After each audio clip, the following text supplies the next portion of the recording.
তোমাকে না পাওয়ার গল্প করছেন আমি ফরহাদ। আর আপনারা দেখছেন অব্দক্ত অনুভূতির ইউটিউব চ্যানেলের রেগুলার ভিডিও। আর আপনাদের অনুপ্রেরণের কারণেই আমরা আরও ভিডিও বানাতে ইচ্ছুক হই। তাই কমেন্টে লিখবেন কোনো বিষয়ের উপর আপনাদের গল্প শুনতে ভালো লাগে এবং সাথে চ্যানেলটি সাবস্ক্রাইব করবেন এবং পাশে থাকবেন। জানালার কাছে যখন বৃষ্টির ফোঁটাগুলো আছড়ে পড়ে তখন মনে হয় প্রকৃতির সাথে যেন আমার ভেতরের জমে থাকা কান্নাটারও একটা অদৃশ্য প্রতিযোগিতা চলছে। বাইরের আকাশটা আজ বড্ড বেশি মেঘলা, থমথমে। এই একটানা বৃষ্টি আর মেঘের গর্জন বহু পুরনো সব স্মৃতিকে জীবন্ত করে তোলার এক অদ্ভুত ক্ষমতা রাখে। ঠিক তেমনি আজকের এই দীর্ঘ ও বিষণ্ণ দুপুরটা আমাকে টেনে নিয়ে গেছে জীবনের সবচেয়ে সুন্দর এবং সবচেয়ে বেদনাদায়ক অধ্যায়টার ঠিক মাঝখানে। যে অধ্যায়ের প্রতিটি পাতায় কেবল একটি নাম লেখা, নীলা। নীলাকে না পাওয়ার এই দীর্ঘ গল্পটা কোনো ক্ষোভের নয়, কোনো রাগ বা জেদেরও নয়। এটি এমন এক না পাওয়ার গল্প যা মানুষের ভাগ্যের নির্মম পরিহাস পেরিয়ে কেবল হৃদয়ের গভীরতম কোণে এক পবিত্র বেদনার ফুল হয়ে ফুটে থাকে। আজ যখন পুরনো ডায়েরিটার হলুদ হয়ে যাওয়া পাতাগুলো উল্টাই, তখন চোখের পলকে চোখের সামনে ভেসে ওঠে কেটে যাওয়া সোনালি দিনগুলোর এক একটি ফ্রেম। মনে হয় এই তো সেদিনের কথা, অথচ সময়ের ব্যবধানে আমরা আজ পৃথিবীর দুই প্রান্তে দাঁড়িয়ে আছি। আমাদের এই গল্পের শুরুটা হয়েছিল এক চঞ্চল ও প্রাণোচ্ছল ক্যাম্পাসের করিডোরে। ভার্সিটির সেই লাল ইটের পথ, দুপাশের প্রাচীন কৃষ্ণচূড়া গাছগুলো, আর বিকালের আড্ডার চত্বরটা আজও আগের মতোই সাক্ষী হয়ে আছে। প্রথম যেদিন ওকে দেখেছিলাম মনে হয়েছিল ঘড়ির কাঁটাটা যেন ঠিক সেই মুহূর্তেই চিরকালের জন্য থমকে গেছে। পরনে হালকা নীল রঙের সালোয়ার কামিজ, খোলা চুলে বাতাসের মৃদু খেলা, চোখে একরাশ সোনালি স্বপ্ন আর মুখে এক টুকরো মায়াবী হাসি।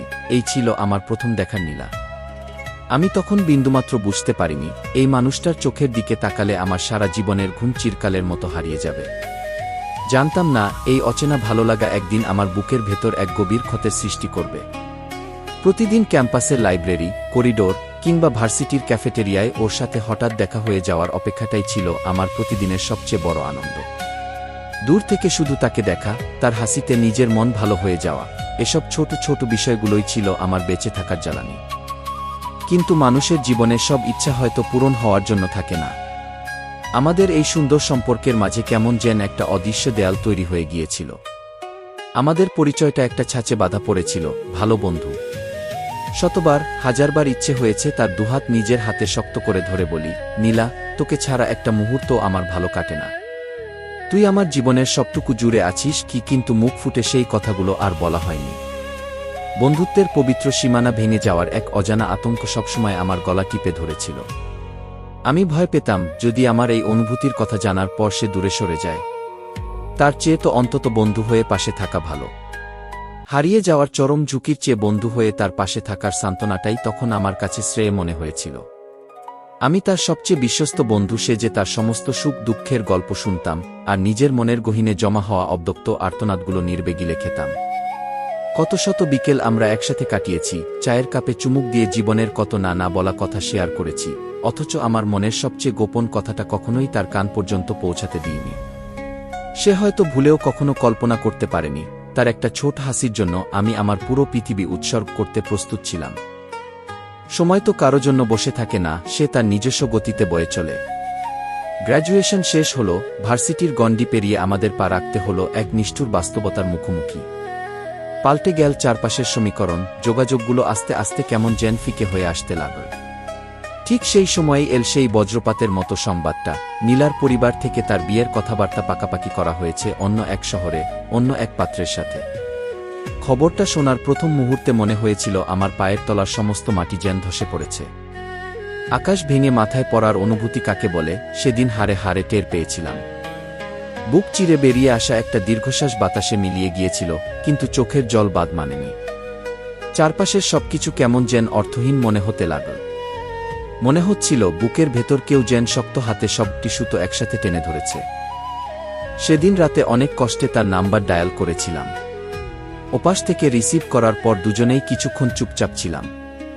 কারো মুখেই কোনো কথা ফুটছিল না, শুধু দুজনের দীর্ঘশ্বাসের শব্দ আর ফোনের ওপাশের মৃদু কান্নার রেশ ভেসে আসছিল। গলা কাঁপিয়ে সে বলেছিল, ভালো থাকিস রে দোস্ত।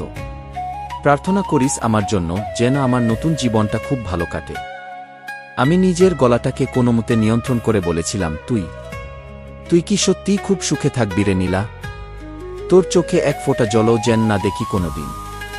সে মৃদু হেসে ভারী গলায় বলেছিল, সুখের সংজ্ঞা সবার জন্য এক হয় না রে। দোয়া করিস যেন সব পরিস্থিতি মানিয়ে নিতে পারি। সেই ফোন কলটার পর আমাদের জীবনের বাকি সব লাইন চিরকালের জন্য কেটে গিয়েছিল। পরিস্থিতির নির্মমতার কাছে আমাদের শেষ পর্যন্ত হার মানতেই হয়েছিল। নীলার বিয়ে হয়ে গেল অন্য এক শহরে, অন্য এক ঠিকানায়, অন্য কারো অর্ধাঙ্গী হয়ে। আমি সমাজের চোখে এক অপরিচিত দর্শক হয়ে দূর থেকে কেবল তাকে দেখেছিলাম। লাল টুকটুকে বেনারসি শাড়িতে সেদিন তাকে এক অপরূপ রাজকন্যার মতো লাগছিল, কিন্তু সেই রূপকথার রাজকন্যার আসল রাজা আমি হতে পারিনি। সেদিন বড্ড দেরিতে হলেও বুঝতে পেরেছিলাম, কিছু মানুষ আমাদের ভাগ্যেই থাকে, কিন্তু কিসমতের নিষ্ঠুর কালিতে তাদের নামের পাশে আমাদের নামটা কখনোই লেখা থাকে না। জীবন মানেই সব পাওয়া নয়, জীবন মানে কিছু না পাওয়ার বেদনাকে বুকে নিয়ে নীরবে বেঁচে থাকা। বিয়ের সেই দিনটার পর থেকে পৃথিবীটা আমার কাছে কেমন যেন রঙিন হয়ে গিয়েছিল। আজ কত বছর কেটে গেছে। নীলা হয়তো তার নিজের সংসারে ব্যস্ত, হয়তো তার জীবনে কোনো বড় অভাব নেই, সে হয়তো গুছিয়ে নিয়েছে তার চেনা পৃথিবী। আর আমি আজও সেই পুরনো গলির মোড়েই, সেই পুরনো স্মৃতির চাদর গায়ে জড়িয়ে দাঁড়িয়ে আছি। লোকে বলে, যাকে পাওয়া যায় না তাকে নাকি সময় এবং দূরত্ব দিয়ে সহজেই ভুলে যেতে হয়। কিন্তু আমি বলি, কিছু মানুষকে না পেয়েও সারা জীবন নিঃশব্দে ভালোবেসে যাওয়া যায়। এই ভালোবাসা কোনো দাবির নয়, কোনো অধিকারের নয়, এ হলো এক ধরনের পবিত্র আত্মত্যাগ। আজ যখন একা ঘরে বসে পুরনো ডায়েরির পাতা উল্টাই, তার ভেতর থেকে খসে পড়ে একটি শুকনো গোলাপ ফুল, যা সে একদিন ভার্সিটির মাঠে আমাকে উপহার দিয়েছিল, আর সাথে থাকে আমাদের একসাথে তোলা পুরনো একটা ঝাপসা ছবি। নীলাকে কাছে না পাওয়ার এই তীব্র বেদনা আমৃত্যু আমার সাথে থাকবে, কিন্তু তার মিষ্টি স্মৃতিগুলোই আজ আমার বেঁচে থাকার একমাত্র শক্তি। ভালোবাসা মানেই তো কেবল কাছে পাওয়া বা অধিকার বুঝে নেওয়া নয়, ভালোবাসা মানে তো ভালোবেসে নিঃস্ব হওয়া, ভালোবেসে নিজের সুখ বিসর্জন দিয়ে হলেও প্রিয় মানুষটাকে নিরাপদে রাখা। যেখানেই থাকিস, যেমনই থাকিস, অনেক ভালো থাকিস নীলা। তোর না পাওয়ার এই শূন্যতাই হয়তো আমার জীবনের লেখা সবচেয়ে সুন্দর, সবচেয়ে গভীর এক পূর্ণাঙ্গ কবিতা। জীবনের শেষ দিন পর্যন্ত তোর এই অনুপস্থিতি আমার বুকের ভেতর আলো হয়ে জ্বেলে থাকবে, আর আমি এভাবেই ভালোবেসে যাব আমার না পাওয়ার মানুষটাকে।